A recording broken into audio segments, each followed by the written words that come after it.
Welcome to Devils TV. This is the monthly update, a new feature for us with the Devils chairman, Paul Ragan.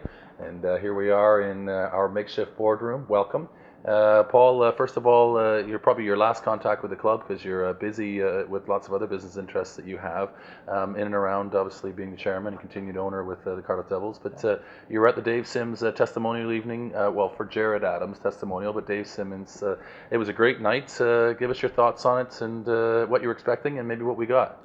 Well, I thought it was a great night. I put my boxing gloves in the car because I thought it was going to be a bit of a feisty evening. But I've got to say, hats off to Dave and G. I thought it was a fantastic night.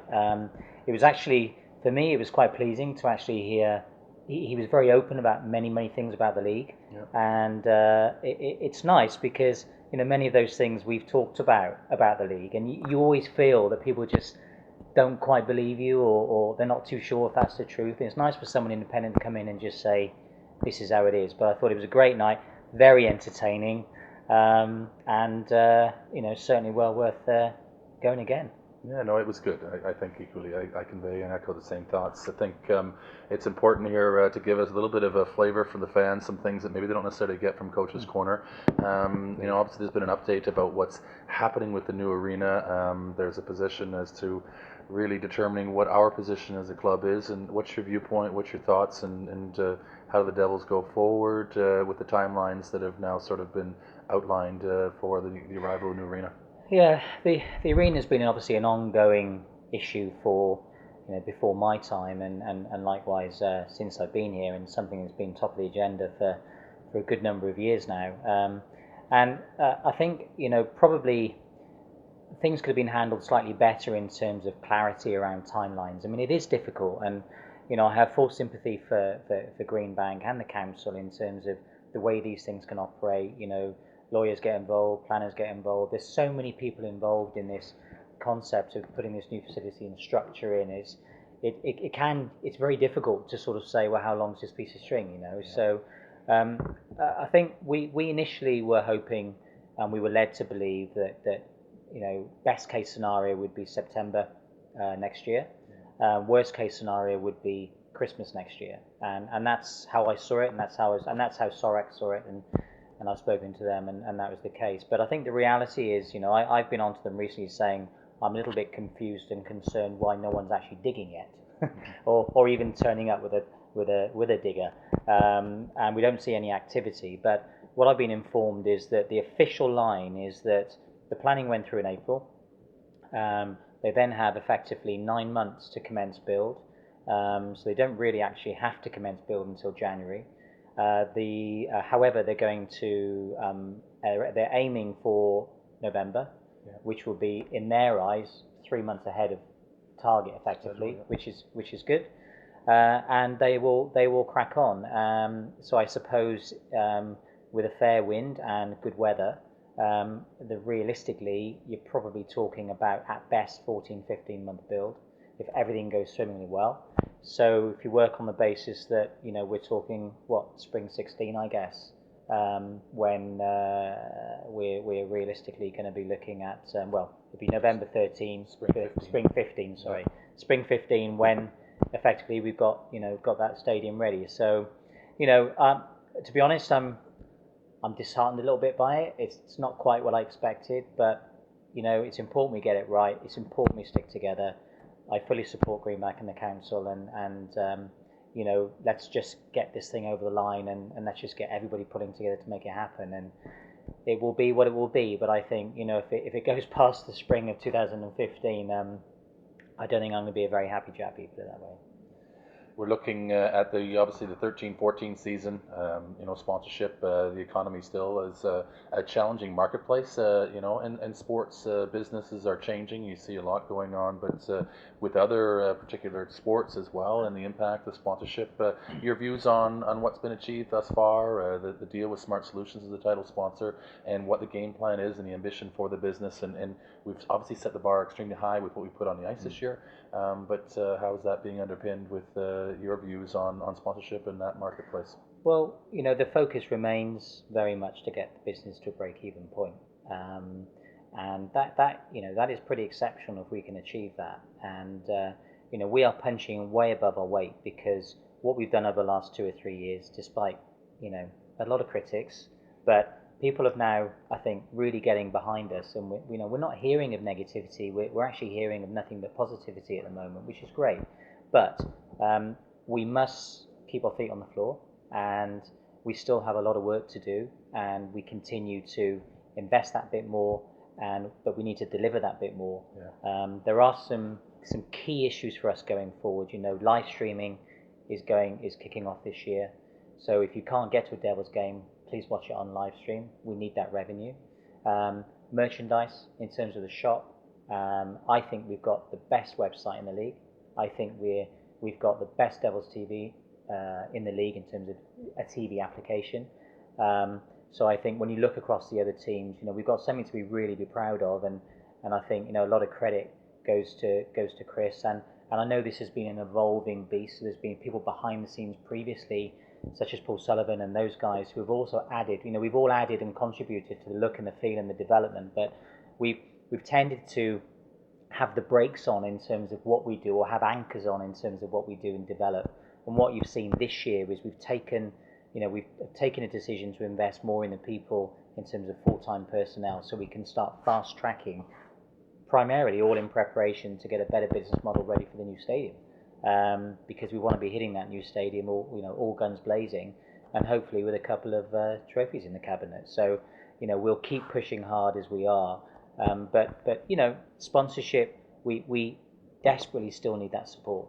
We have targets to achieve, and this year currently we're still a bit short of those targets.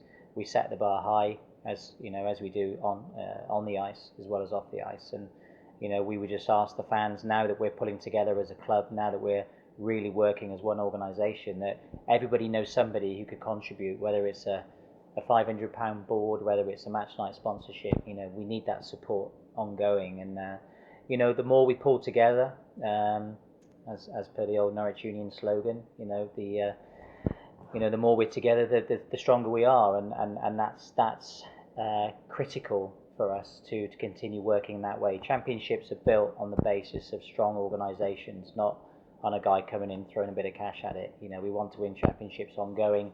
We don't want to win championships 1 year and then spend 5 years recovering from the year we just blew all that money away. And I've said it all the time, that's how it will be going forward, and we're well on target for that.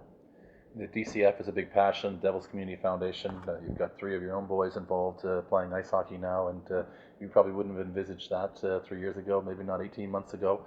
But they're enjoying the sport, and you as an entrepreneur coming into the Cardiff Devils, now coming up to, this is into your 4th season, it was a big part of your evolving, or your contribution you wanted to make, was to give to the Devils Community Foundation, to strengthen it and to make sure that this club had a foundation to build on. Your thoughts on its current sort of structure, what it's doing, and an appetite for trying to increase that and to grow that entire charity? Yeah, I mean, we're way further than where we were a couple of years ago, 18 months ago. We took some criticism for interrogating that model, looking at the cost base, looking at where we were at, and it's a good job we did, because there would be no DCF at this point in time. And it's good because we've learned, we've developed, we've made changes, and now the focus is all about, with Jamie coming in, there's a huge amount of activity going on in and around the DCF. I have real ambition for that.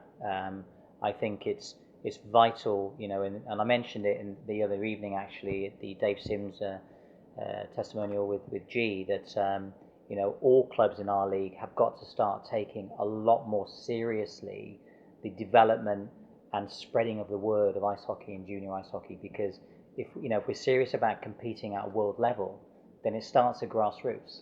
And we've seen it now with the Welsh, with the FA, in terms of all this investment now going into these new camps and things, because we're way behind many countries in the world, and that's why we don't win anything anymore. And so you can't just, there is this natural sort of arrogance, I think, that kicks in to a lot of sports, and I think speaking as somebody relatively new into the club, I think 3 years ago when I came in, there was a natural arrogance that, hey, we're the Cardiff Devils, we win everything, and actually we're going down now into the roots, and we're actually really building and sowing seeds and promoting the Junior Foundation in a big way. And it comes in this biggest challenge we've got, as I see it, is that we're an amateur organisation, but we're also a professional organisation. So how do you bridge that gap between being an amateur organisation and a professional organisation? And it's something that we haven't quite done yet, but it's something we're getting very close to. So, for example, we've talked about academies in the past. That is something that has to happen. We have to be able to treat all of our junior ice hockey players with fairness and equal transparency and fair play and all of those things, so we get complete equality across the board, but not to the detriment of avoiding any potential future talent either, and vice versa. And it's a really tricky one, you know. It's a really, as a parent with 3 kids, you know, I've got 2 boys who have turned from football to ice hockey, and I'm amazed because they've had absolutely no interest whatsoever. And a 6-year-old who is quite a talented little boy who, at the moment, he's right up there as probably one of the best 6-year-olds in the country. And I'm massively enthused by that, but I was enthused by it before my kids even got involved in ice hockey, because to me it's about, you know, it's about longevity, it's about giving back, it's about a legacy for the future. And you know, for me, it's about people looking back in years to come and saying, do you know what, that guy was good for the club. And that's really all I can hope for. It's not an investment to make a return, is it? Let's face it. And I'd like to say it wasn't really for the fun, was it? Come on, the last 3 years of pain. But I tell you what, now I am enjoying it, because now I think we're through. Yeah. We've done so much hard work. We're now through it. Now it's about, the next 3 years are so exciting for this club. But somebody has to keep their feet on the floor. Somebody has to make sure we don't get overexcited. Even if we win something this year, nothing changes. We still build for next year. And we need to recognise that right throughout the group. And we've got fantastic loyal fans who really do support this club. There used to be a lot more fantastic loyal fans who don't really come to the old arena. We need those people back, and we need those, you know, when we've got that 3,000 seater facility, we want that to be the best place to watch ice hockey in this country. And I think we'll fill it, but to do that, we've got to be successful in all areas. And just on that whole concept of success, if there was one sort of snapshot or one sort of thing you could say that you could put your finger on that would define success, you talk about a time period, 3 years building up to now, potentially the 3 years going forward into the new arena. We do want to be successful. We want to win on the ice. We obviously want a stable business, but what is really, in a nutshell, and one little sort of snippet would say, that's been a successful season for us in 2013-14? Well, I think there's three very quick aspects to that for me. One is financial stability. And I think we're there now in that respect, as long as we don't overspend. The other issue is professional reputation.